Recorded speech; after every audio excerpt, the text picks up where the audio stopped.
Hello friends, welcome to optimistic studies. Optimistic studies में आप सभी का स्वागत है।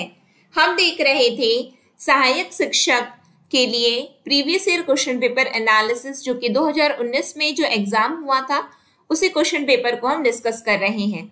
इसके अंतर्गत हमने सीडीपी के 30 क्वेश्चन देख लिए हैं। आशा है कि आप सभी ने जो लेक्चर अपलोड किए गए हैं आपने जरूर देखे होंगे। अब हम हिंदी देख लेते हैं। और अपने सेशन को स्टार्ट करने से पहले यदि आप चैनल में पहली बार आए हैं तो चैनल को सब्सक्राइब कर लीजिए, साथ में बेल नोटिफिकेशन को ऑन रखिए, जिससे हम जो भी वीडियो डालें तो आप तक पहुंचती रहे साथ में सेशन। यदि आपको अच्छा लगे तो लाइक जरूर करिएगा और ज्यादा से ज्यादा लोगों तक शेयर भी जरूर करिएगा। तो चलिए फिर हम विदाउट एनी टाइम वेस्ट हम अपनी सेशन को स्टार्ट करते हैं। हम सीडीपी के क्वेश्चन 30 कर चुके हैं। अब हमारा 31वां क्वेश्चन है जो कि है हमारा हिंदी सेक्शन से। ठीक है, तो यहाँ पे हम डायरेक्टली पहले ये देख लेते हैं कि क्या है क्या नहीं, कम से कम एक एनालिसिस हो जाए कि इस तरीके के प्रश्न पूछे जाते हैं और इस तरीके से हमें अपनी तैयारी करनी है। ठीक, तो फर्स्ट क्वेश्चन दिया गया है हिंदी का, हाथ पांव फूल जाना मुहावरे का अर्थ क्या है? आप बताते चलिए साथ में। ठीक है, प्रसन्न होना, बीमार हो जाना, पूरी तरह से घबरा जाना या चोट लग जाना। बताइए, हाथ पांव फूल जाना का क्या मतलब होता है? अब हाथ पांव फूलना का क्या मतलब हुआ? हाथ पांव प्रसन्न होना होता है क्या? नहीं, हाथ पांव फूलना मतलब कि घबराना होता है। घबरा रहे हैं हम लोग, बोलते हैं ना थरथरा रहा है, तो थरथराना मतलब ये एक तरीके से हम देख सकते हैं कि हाथ पांव फूल जाना का मतलब कि क्या होता है? घबरा जाना होता है। ठीक, नेक्स्ट क्वेश्चन में आ जाइए। निम्नांकित में द्वितीय प्रेरणार्थक क्रिया करना है और उसके बाद में आपको ये समझना है। ठीक है, टॉपिक को समझते जाना है। यहाँ पे क्रिया मुहावरे तैयारी कैसे करनी है। निम्नांकित में द्वितीय प्रेरणार्थक क्रिया शब्द का चयन कीजिए। खरीदना, आजमाना, स्वीकारना, जगवाना। बताइए क्या होगा? प्रेरणार्थक क्रिया, द्वितीय प्रेरणार्थक क्रिया आपको बताना है। अब प्रेरणार्थक नाम से पता चल रहा है, हमें नहीं पता कि प्रेरणार्थक द्वितीय क्या होता है क्या नहीं होता है। ये प्रेरणार्थक क्या है, शब्द से हम जानते हैं। प्रेरणार्थक जो प्रेरित कर रही है किसी चीज के लिए, यदि हम शब्द में केवल जा रहे हैं। अभी मैं ये एक्सपेक्ट नहीं कर रही हूँ कि आपको पता है या नहीं पता, आप जानिए आपको पता है या नहीं। ठीक, अब यदि खरीदना, आजमाना, स्वीकारना, तो क्या ये प्रेरणार्थक है? जगवाना, जगवाना यानी कि जगवाया जा रहा है। जगवाना क्या है? प्रेरणार्थक क्रिया की कैटेगरी में आता है। क्रिया जब हम पढ़ेंगे तो हम इसको डिटेल में इसके बारे में पढ़ेंगे। ठीक है, कि क्या होता है और ये क्या नहीं होता है, कि प्रेरणार्थक क्रिया क्या होती है। समझ में आ रहा है आप लोगों को? तो यहाँ पे क्या है, नेक्स्ट क्वेश्चन में आ जाइए। बच्चे स्कूल आने से पहले क्या सीख कर आते हैं? आप बताओ, बच्चे स्कूल में आने से पहले क्या सीख कर आते हैं? मौखिक रूप से बोलचाल, भाषा का व्याकरण, भाषा का साहित्य, भाषा की लिपि का पूर्ण ज्ञान। बताओ, क्या सीख करके बच्चे आते हैं? स्कूल आने से पहले बच्चे क्या सीखे? तो स्कूल आने से पहले बच्चे बोलना सीखते हैं।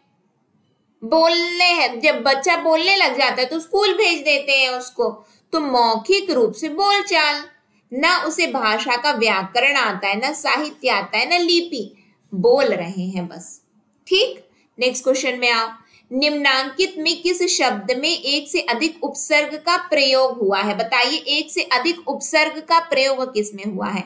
बदहवास, सुसंगठित, निखालिस या इनमें से कोई नहीं। बताओ, एक से अधिक उपसर्ग का प्रयोग किस में हुआ है? एक से अधिक उपसर्ग का प्रयोग किस में हुआ है? गठित, गठित को बनाओ तो उपसर्ग मतलब जो आगे जो जुड़ करके अर्थ परिवर्तन कर दे वो उपसर्ग होता है। सु, अच्छा, संग, अच्छा, तो क्या हो जाएगा?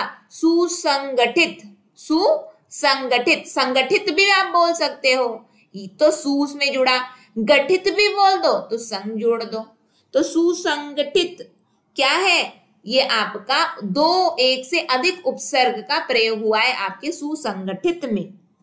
ठीक है, अब इसका अलग से उपसर्ग जब हम पढ़ते हैं तो ये पढ़ा जाता है कि इसमें सन आएगा या सम आएगा। ये हम उपसर्ग में अलग अलग प्रकार से ये सभी चीजें हम पढ़ते हैं कि इसमें आखिरकार कौन सा उपसर्ग का प्रयोग किया गया है। समझ में आ रहा है आप लोगों को? नेक्स्ट क्वेश्चन में हम आ जाते हैं। नेक्स्ट क्वेश्चन क्या है हमारा? साप शब्द के बाद एरा प्रत्यय के योग से निर्मित सपेरा। साप शब्द के बाद एरा प्रत्यय के योग से निर्मित सपेरा शब्द में प्रयुक्त प्रत्यय किस भेद के अंतर्गत आएगा? देखो कितना यहाँ पे किस तरीके का क्वेश्चन है ये समझो। पहले उपसर्ग बोला, एक से अधिक उपसर्ग, हम सामान्य रूप से उपसर्ग पढ़ लिए, लेकिन एक एक जुड़ा पढ़ते हैं, दो जुड़ा पूछा है। प्रत्यय पढ़ते हैं, प्रत्यय का यहाँ पे भेद पूछा है। भाववाचक तदित प्रत्यय, गुणवाचक तदित प्रत्यय, कर्तृवाचक तदित प्रत्यय या अपत्यवाचक तदित प्रत्यय। बताइए क्या होगा? किस भेद के अंतर्गत? सपेरा में प्रयुक्त भेद आपको बताना है। क्या है यहाँ पे करेक्ट आंसर? बताओ क्या होगा?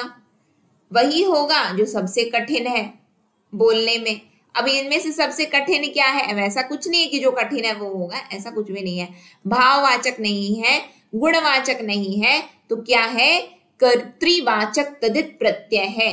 क्या है? कर्तृवाचक तदित प्रत्यय। ठीक, नेक्स्ट क्वेश्चन में आ जाओ। अब ये होता क्या है, जब हम डिटेल लेक्चर देखेंगे तो उसमें पढ़ेंगे। फिर निम्नांकित में उच्चारण स्थान के आधार पर कंठ्य ओष्ठ स्वर वर्ण कौन सा है? आ, ओ, ई, उ। कंठ ओष्ठ, आपके कंठ से और ओष्ठ से क्या निकल रहा है? अब बोलो तो जान लोगी ना, बोलो। ओ होठ और कंठ से निकला, बोलो ओ। आ, ओ कहां से है? मुंह, होठ और कंठ दोनों का प्रयोग हुआ है, तो क्या होगा? ओ। ठीक, नेक्स्ट क्वेश्चन। निम्नांकित में पौर्वात्य का विलोमार्थी शब्द चुनिए। पौर्वात्य, पौरस्त्य, पाश्चात्योन्मुखी, पाश्चात्य या उपरोक्त सभी। बताओ। पौर्वात्य यानी कि आपको पता है जिसको बोलते हैं ना पूर्व की संस्कृति एवं पाश्चात्य संस्कृति, बस वही है ये, बस वैसा ही है। आप वही शब्द है, अब उसको अलग तरीके से पूछा जा रहा है। आप बताओ करेक्ट आंसर क्या होगा यहाँ पे? पौर्वात्य, पौर्वात्य तो पाश्चात्य। क्या है? पूर्व की संस्कृति, पाश्चात्य संस्कृति। बोला गया ना ये वेस्टर्न कल्चर है और ये ईस्टर्न कल्चर है। ईस्टर्न कल्चर मतलब इंडियन कल्चर, यानी कि जो ईस्ट के तरफ में जो देश है वो ईस्टर्न कल्चर होता है। ठीक है, अब वो पौर्वात्य तो पाश्चात्य। ठीक है, नेक्स्ट क्वेश्चन। नदी किनारे की ऊंची जमीन, नदी किनारे की ऊंची जमीन जहां नदी से आई बाढ़ का पानी कभी ना पहुंच पाता हो अथवा उजाड़ क्षेत्र के लिए प्रयुक्त एक शब्द कौन सा है? बांगुर, बागड़, पनेहड़ी या अवष्टब्ध। बताओ क्या होगा? करेक्ट आंसर क्या होगा बताइए? नदी किनारे की ऊंची जमीन जहां नदी में आई बाढ़ का पानी कभी ना पहुंच पाता हो अथवा उजाड़ क्षेत्र, तो इसको क्या बोला जाता है आपको पता है? इसको एक शब्द में बागड़ कहा जाता है। यहाँ पे बाढ़ जो आता है उसका पानी नहीं पहुंच पाता और वो उजाड़ क्षेत्र है, तो वो क्या है? बागड़ है वो। ठीक, नेक्स्ट क्वेश्चन में आ जाओ। वजीफाधारी शब्द में किस किस भाषा के शब्द हैं? अरबी, संस्कृत, अरबी, उर्दू, अरबी, फारसी, इनमें से कोई नहीं। बताओ क्या क्या है इसमें? वजीफाधारी बताओ क्या है? किस भाषा का शब्द प्रयुक्त हुआ है? वजीफाधारी, वजीफा, वजीफा एक, धारी अलग, तो अरबी और संस्कृत, अरबी और संस्कृत। ठीक है, अरबी, उर्दू, धारी उर्दू है ही नहीं, उर्दू है क्या, फारसी, पता नहीं है या नहीं, लेकिन लग नहीं रहा है ना। तो वजीफा अरबी है और धारी क्या है, संस्कृत। ठीक, फिर आते हैं हम, खर्च कोई करे दूसरों को दर्द हो। इस कथन को व्यक्त करने वाली कहावत है, मीठी बानी बनिया बोले वह ग्राहक की जेब टटोले, एक की ईद दूसरों की शबरात, जीती मक्खी निगलना, तेली का तेल जले और मसरची का पेट फटे। बताओ, खर्च कोई कर रहा है, दर्द दूसरों को हो रहा है। आप बताइए क्या होगा। आप, मुझे ऐसा लग रहा है कि आप सभी एक शब्द एक स्वर में बोल रहे होंगे, तेली का तेल जले और मसालची का पेट फटे। ठीक, नेक्स्ट क्वेश्चन, भाषा में मूल्यांकन आवश्यक है, क्यों? मूल्यांकन वाला क्वेश्चन पूछा गया है। ठीक है, भाषा, बालक के भाषा परीक्षण के लिए, सामाजिक परीक्षण के लिए, व्याकरण ज्ञान के परीक्षण के लिए, शैक्षिक प्रगति, शारीरिक, मानसिक, नैतिक, सामाजिक गुणों के परीक्षण के लिए। बताओ, मूल्यांकन क्यों आवश्यक होता है? Why evaluation is necessary, what is the importance of evaluation, यदि हम इंग्लिश में देख लें तो। बताओ क्या है मूल्यांकन, क्यों जरूरी है? मूल्यांकन से हमें पता चलता है कि बच्चा पढ़ रहा है, हाँ पढ़ तो रहा है। शारीरिक, मानसिक, नैतिक, सामाजिक गुणों के परीक्षण के लिए, ये नहीं कि क्या बोलते हैं हमें पता ही नहीं है कि क्या हो रहा है क्या नहीं, बस आ रहा है जा रहा है, आ रहा है जा रहा है, पता ही नहीं बच्चा कुछ जानता है या नहीं जानता है। तो मूल्यांकन कर लो तो जान जाओगे। ठीक, फिर निम्न में से क्या भाषा विकास की अवस्था नहीं है? अलंकारिक भाषा की ओर रुचि, दूसरों के द्वारा कही हुई बात को समझ सकना या ग्राह्यता, शब्द निर्माण तथा शब्द प्रयोग, वाक्य निर्माण तथा वाक्य प्रयोग, भाषा विकास की अवस्था नहीं है बोला गया है। अब देखो, भाषा अवस्था की यदि हम बात करें ना, तो दूसरों के द्वारा कही हुई बात को समझ सकना या ग्राह्यता, बच्चा बात को समझ पाता है या नहीं, ये तो जरूरी है भाषा विकास में। शब्द निर्माण कर पाता है और शब्द का प्रयोग कर पा रहा है या नहीं, तो बताया जाता है ना, ABCD, फिर एप्पल, फिर सेंटेंस में आगे फिर छोटा छोटा, फिर वो फिर और एप्पल के बाद और वर्ड सिखाएंगे, फिर उसके बाद में एक जैसे उच्चारण वाले फिर सेंटेंस सिखाया जाता है, यानी कि निर्माण और प्रयोग आना चाहिए, वो भाषा विकास के अंतर्गत आता है। फिर वाक्य निर्माण करना और वाक्य का प्रयोग करना आता है या नहीं, ये सभी चीजें आपके भाषा विकास के अंतर्गत आती है। लेकिन अलंकारिक भाषा की ओर रुचि नहीं है भैया, हमारी रुचि अलंकारिक भाषा में, हम सिंपल सेंटेंस बोलेंगे, हम कोई जार्गन्स यूज नहीं करेंगे, हो गया बात खत्म। तो भाषा विकास की वो अवस्था नहीं होती है, तो जब नहीं होती है तो यही हमारा आंसर हो जाएगा। ठीक है, नेक्स्ट क्वेश्चन में आ जाओ। फिर विधेय वाक्य का वह अंश है जो वाक्य के शेषांश को बताए, जो उद्देश्य के बारे में सूचना दे, जो वाक्य की निपुणता बताए, जो वाक्य की सुंदरता बताए, विधेय वाक्य बोला गया है। तो आपको बताना है कि ध्येय का मतलब लक्ष्य, लक्ष्य का मतलब उद्देश्य, तो उद्देश्य का मतलब कहाँ, ढूंढ लो उद्देश्य कहाँ लिखा है, यहाँ लिखा है। तो विधेय, बहुत बार मैं आपको बता रही हूँ, हमें ना बहुत बार चीजें नहीं पता होती हैं, लेकिन आप लोगों को ये नहीं, आपको भी आंसर पता होगा, इंटरनेट में सर्च करोगे तो आपको क्वेश्चन भी मिल जाएगा, आंसर भी मिल जाएगा, लेकिन आपको ये चीज से मतलब नहीं होना चाहिए, आपको चीजों को समझना। अरे यदि हमें नहीं आता है तो हम कैसे निकालेंगे अपना पेपर, निकालना है कि नहीं पेपर, तो वैसे सोच करके हमेशा एनालिसिस देखो, तो क्वेश्चन का ये आंसर होगा, वो ठीक है, वो तो जान गए, लेकिन कैसे क्वेश्चन फ्रेम हुआ है और यदि हमें नहीं आता तो हम कैसे बना पाएंगे, वो सीखना चाहिए हमें। ठीक, नेक्स्ट क्वेश्चन में आओ। भाषा कौशल के प्रकार है। अब ये तो आप सभी को पता होगा, बिना ऑप्शन को पढ़े बताओ क्या है भाषा कौशल के प्रकार। भाषा कौशल के प्रकार क्या क्या होते हैं, आपको बिना पढ़े ऑप्शन को बता देना है। क्या क्या होता है? सुनना, बोलना, LSRW इंग्लिश का रटा हुआ, सुनना, बोलना, पढ़ना, लिखना। कहाँ पे लिखा है भाई?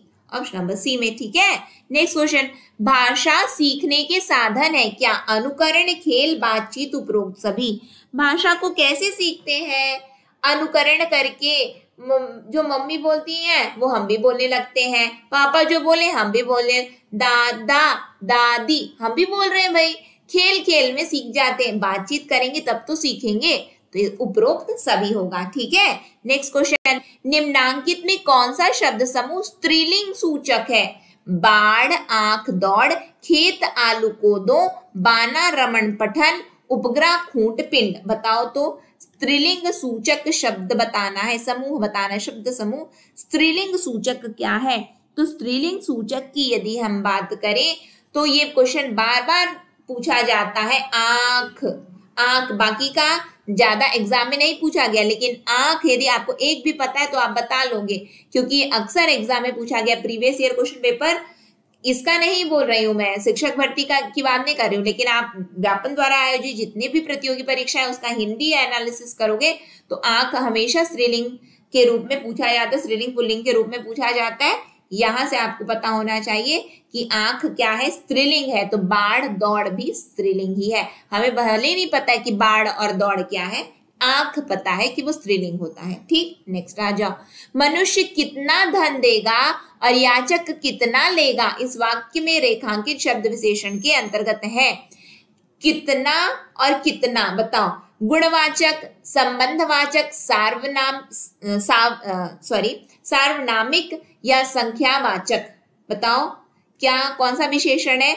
मनुष्य कितना धन देगा, याचक कितना लेगा, आपको विशेषण किस विशेषण के अंतर्गत आता है ये बताना है। देखो, मनुष्य कितना, नाउन की जगह पे जो शब्द का प्रयोग हो वो सर्वनाम कहलाते हैं, और जो सर्वनाम की भी विशेषता बताते हैं वो सार्वनामिक विशेषण की कैटेगरी में आते हैं। ठीक है, ये विशेषण का जब हम प्रकार पढ़ते हैं ना वो बहुत अच्छे से डिटेल में पढ़ते हैं। एग्जैक्टली ये डेफिनेशन नहीं है जो मैंने कही है, लेकिन हम ऐसा थोड़ा थोड़ा बहुत हम आइडिया जरूर ले सकते हैं। मनुष्य कितना धन देगा, याचक कितना लेगा, सर्वनामिक विशेषण होता है। क्या होता है? सार्वनामिक विशेषण होता है। ठीक है, नेक्स्ट में आ जाओ, यदि आप यानी कि यदि और अपि क्या हो गया? यद्यपि किस स्वर संधि का उदाहरण है? दीर्घ स्वर, गुण स्वर, वृद्धि स्वर या यण स्वर? तो स्वर संधि जहां पे क्या होता है, स्वर का मेल होता है, स्वर का मेल होता है, उसके प्रकार भी आपको पता होना चाहिए। अब प्रकार की यदि हम बात करें, यदि धन अपि यद्यपि हो गया, तो इसमें यानी कि हुआ क्या है? ई मिला है, और क्या मिला है? ई और आ का क्या बन गया? ई और या का क्या बना है बताओ? यद्यपि, यद्यपि ई और आ मिला है ना, यहाँ पे ई छोटा ई और आ मिला है, तो दीर्घ, गुण, वृद्धि और यण ये किसके अंतर्गत आ गया आपका? यद्यपि। ई और या से ई का या, ऊ का व, ये पढ़े हैं कि नहीं? ई का या हो जाता है, ऊ का व हो जाता है, री का र, और अर का क्या हो जाता है? ये पढ़े हैं ना, री का र हो जाता है। तो बस यहाँ पे क्या होगा बताइए? अब इतने में तो आप लोग को पता हो जाना चाहिए कि क्या होगा। यण स्वर संधि के कैटेगरी में आता है ये, ई का या, ऊ का वा और री का रा हो जाता है। ठीक है, फिर निम्नलिखित में अनिश्चयवाचक सार्वनामिक शब्द का चयन कीजिए। तो कोई, कौन, यह, जो। बताओ करेक्ट आंसर क्या होगा?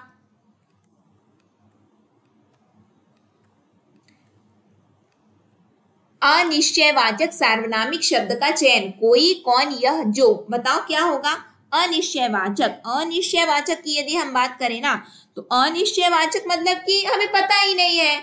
जब पता ही नहीं है, कोई अनिश्चयवाचक सार्वनामिक शब्द, कोई, कौन, यह, जो, तो कोई अनिश्चय मतलब कोई होता है। ठीक है, फिर उसके बाद में हम आ जाते हैं नेक्स्ट क्वेश्चन में, अपठित गद्यांश का सारांश कितना होना चाहिए?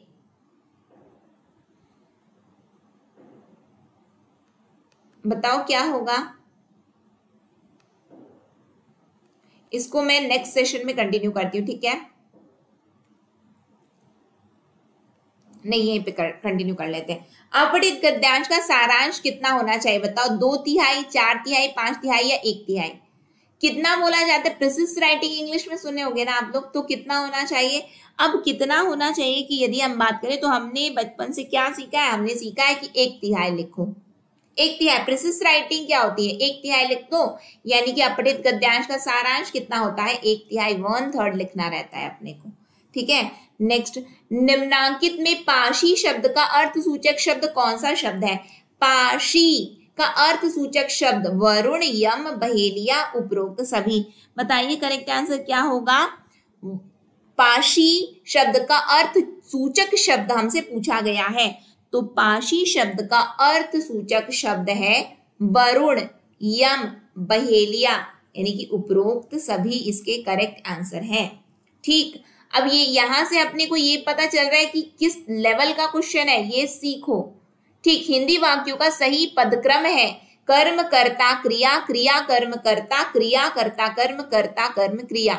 कर्ता ने कर्म को करण से के द्वारा, कर्ता ने कर्म को, तो क्या होगा बताओ करेक्ट आंसर? करेक्ट सीक्वेंस क्या होगा? कर्ता पहले आता है फिर कर्म आता है, तो कर्ता के बाद कर्म, कर्म के बाद क्रिया आती है। कर्ता ने कर्म को करण से के द्वारा। ठीक है, नेक्स्ट क्वेश्चन में आ जाओ। परीक्षा प्रविधि के कितने रूप होते हैं? 3, 2, 4, 1। तो आपको पता है परीक्षा प्रविधि के कितने रूप होते हैं? परीक्षा प्रविधि के 3 रूप माने जाते हैं। कितने? 3 रूप। ठीक, नेक्स्ट क्वेश्चन में आओ।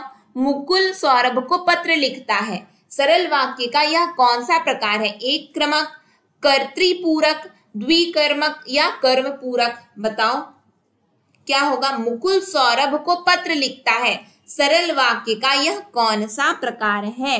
तो देखो यहां पे मुकुल सौरभ को, मुकुल क्या किया? सौरभ को पत्र लिखता है, तो यहाँ पे क्या है?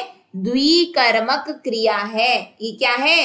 ये कौन सा सरल वाक्य कौन सा प्रकार है ये? तो ये द्विकर्मक वाक्य है, द्विकर्मक है। ठीक है, मुकुल सौरभ को, तो द्विकर्मक होता है ये। ठीक, नेक्स्ट क्वेश्चन में आ जाओ। नेक्स्ट क्वेश्चन है, पठन कौशल में 8 से 10 वर्ष आयु वर्ग के बालकों में निम्नांकित में कौन सी क्षमताएं आ जानी चाहिए? अर्थ ग्रहण करते हुए स्पष्ट पठन की क्षमता, वाक्य परिच्छेदों का पूर्वापर संबंध स्थापित करते हुए सारांश ग्रहण करने की क्षमता, परिच्छेद में आए हुए कथन का अर्थ ग्रहण करने की क्षमता, उपरोक्त सभी। बताओ बालकों में कौन सी क्षमताएं आ जानी चाहिए जो कि 8 से 10 आयु वर्ग के हैं पठन कौशल के अंतर्गत? आ जाओ देख लेते हैं डायरेक्टली आंसर।